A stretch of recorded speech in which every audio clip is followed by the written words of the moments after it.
For an update on sports stories across the globe, we have Ebby Iyomon joining us. Morning, Ebby. Good morning, Adefemi. Good morning, Zimbai, and good morning, Morning, Ebby. We have a lot to discuss on water sports, and I'll begin with the Para Games taking place in Abeokuta as Nigeria's Special Eagles are through to the final of the football event after topping their group. A 0-0 draw with Liberia sent both teams to Wednesday's title match, that's tomorrow. Nigeria had earlier beaten Cameroon 1-0 and thrashed Benin Republic 11-0, remaining strong favourites. Nigeria, who are the hosts, also stay top of the overall medal table with 4 golds. In para badminton, Ibrahim took home 1 gold to boost Nigeria's medal haul, while Ghana impressed on day 3 with 8 medals. Meanwhile, Team Nigeria dominated para powerlifting, winning 10 of 15 medals, including 4 gold. Cote d'Ivoire claimed 1 gold, while Ghana and Benin Republic also made the podium. And now to basketball. Nigeria's D Tigers faced a tough road in the 2027 FIBA World Cup qualifiers after 2 losses in their opening 3 games. They fell to Tunisia in overtime and suffered a shock defeat to Guinea, but a 30-point explosion from Maurice Udeze lifted them to 75-69 in overtime over Rwanda, their only victory so far. Nigeria, who are third in Group C after the first round, must hold that spot in the next window to reach the second round, where 12 teams will battle for just 5 World Cup tickets. Ranked 8th in Nigeria, the D Tigers see these qualifiers as vital to reclaiming their former status after missing the 2023 World Cup and exiting early in 2019. Now, while the rest of Africa await the Super Eagles AFCON list, Cameroon and others have released theirs. Well, Cameroon sacked Belgian coach Marc Bryce and omitted goalkeeper Andre Onana from their AFCON squad in Morocco. The move comes after a poor World Cup qualifying campaign and Samuel Eto'o's re-election as FECAFOOT president, with local coach David Pago appointed as replacement. Pago's 28-man squad features Premier League duo of Brian Mbeumo and Carlos Baliba and has other surprise omissions. Veteran striker Vincent Abubakar did not make the cut, and Zambo Anguissa, who has made 66 appearances for the national team and has won 2 Serie A titles with Napoli, has also been left out. Elsewhere, DR Congo left out injured Newcastle winger Yohan Wissa, but included Arthur Masuaku and Axel Twanzembe, while Egypt coach Hossam Hassan named a 28-man team featuring Mohamed Salah and Omar Mamouche.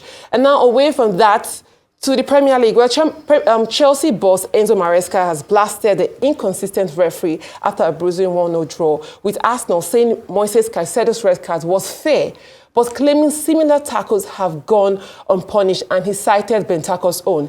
He also argued Arsenal's Pierre Hincapié should have been sent off for an error clash that left Trevoh Chalobah with a swollen cheek, adding to Chelsea's frustration over recent decisions.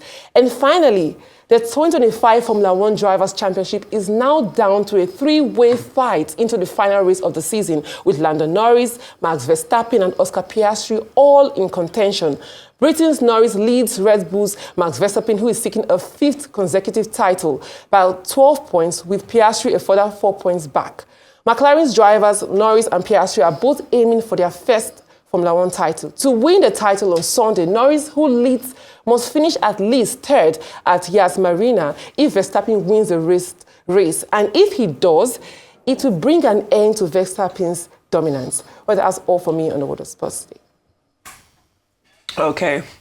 Well, jumping into the Chelsea boss's issues with the match, I think to some extent, even as a proud Guna, he may have a point. I think that we all agree that the red card that Moises Caicedo got was deserved. When you look at his performance from the outset of the match, he was very, very aggressive, and we know that this was going to be a tough match. This is the league leaders and the 3rd place, so we knew that there was going to be a lot of emotions, but I feel as though just from the outset, his temperament just wasn't that of someone who was going to stay on the pitch for a long time, and we can see that with the series of yellow cards that we've seen across the pitch. That being said, I do think that to some extent, perhaps the head-to-head clash that left the defender, I can't remember his name, with the bruise, I think Chalobah, thank you, Ikenna.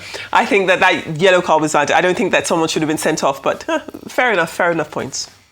All right, well, I'm looking forward to the day tournaments like AFCON can take as much importance on the international calendar as any other international tournament. And every single time AFCON comes around, we see this conflict between our international players struggling to figure out how they can balance their private duties with their national duties. So, you know, it's good to see that the Egyptian national team and Liverpool seem to have struck a country club balance with regards to how they can manage Mo Salah's time.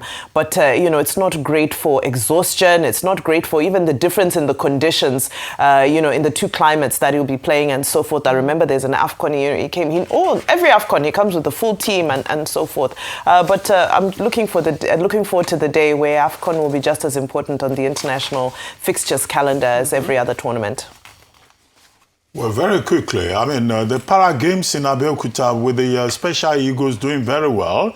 And now they will be in the finals tomorrow against Liberia. Our expectation is that they will again stand out. After all, whether it's Paralympics or any of the para wrestling competitions, the para people in Nigeria, they tend to even do better than the, the main teams that we have. And we expect them to do so again tomorrow. By the way, December 3 is the International Day of Disabilities. And we hope, you know, our team at that special games, Para Games in Abeokuta, will prove again and confirm the point that there is ability in disability. And we'll be here to celebrate them. As for the Formula One in Abu Dhabi on Sunday, well, Max Verstappen will have to win outright for him to get his fifth consecutive title. And that will mean, Lando Norris, the British, will have to be in the fourth position or worse. For Piastri to win, where Piastri will have to win, the tournament. And then, of course, Max Verstappen and Norris will have to, be in fifth or sixth position. But it's not always that you have this kind of tight situation in Formula One. But we'll see what happens on Sunday, right? Yes, and tomorrow with the Para Games in Abeokuta. Thank you very much, Ebi Yama.